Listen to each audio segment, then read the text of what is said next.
Hey everybody, thanks for watching. Hit the bell, subscribe. We have new content coming out daily.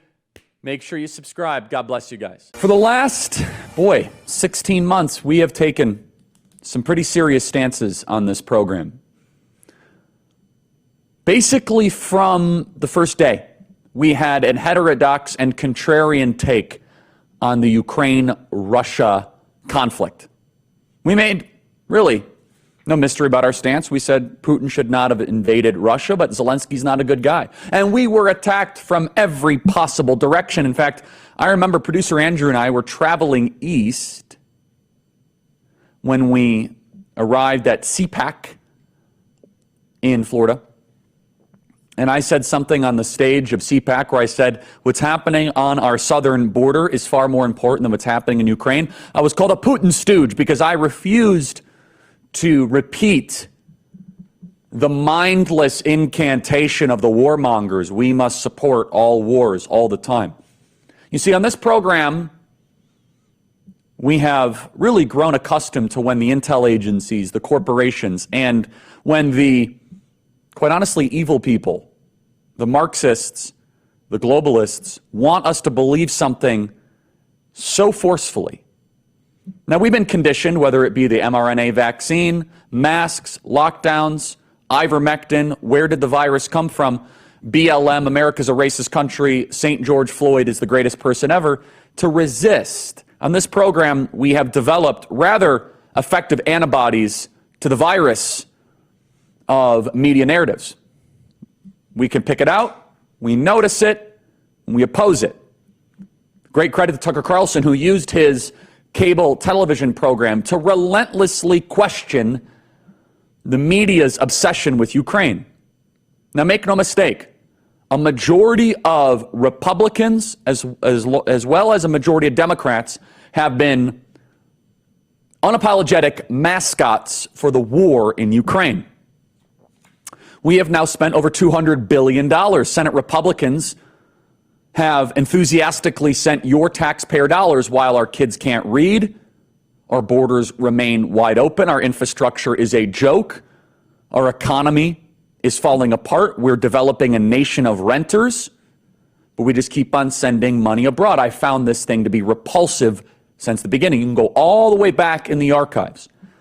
We knew what was going to happen. We knew that the intel agencies, the Department of Defense, we're going to just send American taxpayer dollars overseas to another no-win war. How do we know that? We know that because we study history, and I lived through Iraq, I lived through Afghanistan, and I used to believe this trash. I used to believe in the neocon promise. Just one more war, one more surge, one more allocation of money, and that is what is going to make the Iraqis believe in the promise of Thomas Jefferson. It's trash. It's baseless.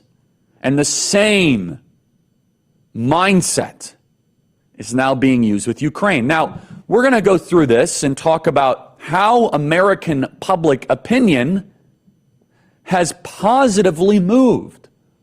And this program deserves a lot of credit. We have been unapologetic in questioning the money to Ukraine. We've asked questions on this program. Why do we hate Russia? And we never get a good answer. Ever. I'm not saying we have to like them, but why do we hate them? Why are they an enemy of the United States? And so for the last 18 months, America has now sent $200 billion to this conflict in Ukraine. Money is one thing, but the amount of people that have unnecessarily died in this war is tragic. I believe that the numbers are far greater than what they're reporting. This war was so unnecessary. Russia did not attack out of nowhere. Russia repeatedly was asking us to negotiate over the Ukraine question. They didn't send an ultimatum. They asked to negotiate. Their requests were not insane. They didn't demand massive new territorial gains. They wanted a promise that Ukraine would not join NATO. By the way, that's a completely reasonable request. The media is going to lose their mind that I'm saying that. It is a completely reasonable request on behalf of the Kremlin to not want to border a NATO country. They wanted to know that there would not be weapons right on the border. And by the way, this example was used by Cornel West. It's been used by Oliver Stone. It's been used by this program. If Mexico was building up military installations with our greatest enemies, we would have a problem with that. And yet, and by the way, we'd probably invade, well, I don't know, it's interesting. We actually don't really care about invasions of our own country, but our government leaders get so fired up about foreign invasions. So this all leads up to this now Ukraine counteroffensive. It was the worst kept secret in the entire world. It was broadcast for months. The hype was enormous.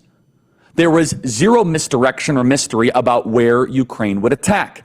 All the reporting was that they were building up for an attack in the south to try and cut the land connection between Russia and Crimea. I could go through the geography of it, but this is not an overly sophisticated military maneuver. That's where all of Russia's toughest defenses were built up, and that's exactly where Ukraine attacked. With all the tanks and armored vehicles, we gave them and we financed them. Now, here's a little fun fact. There was a battle in World War II very similar to this. It's the Battle of Kursk in 1943. The Germans built up for months to attack the strongest parts of the Russian line, and here's what happened to the Germans. They got demolished. So what happened to Ukraine? What's happening in real time? Here's some of the headlines from the major propaganda networks the last couple months. Quote, Russians are unraveling before our eyes. This is Ukraine's D-Day. Ukraine claims first gains, if slight, in counteroffensive. But then you slowly watch the headlines that got worse and worse. Our news networks are lying to you. They are doing the bidding of the war machine. And now we finally get a form of the truth. CNN publishes this article. Western allies receive increasingly sober updates on Ukraine's counteroffensive. This is the most difficult time of the war. The headline really undersells it. By the way, we are not getting the truth about what's happening. It is a slaughter fest. Ukrainians are getting slaughtered here. And for what? So that our war industry can turn a good profit?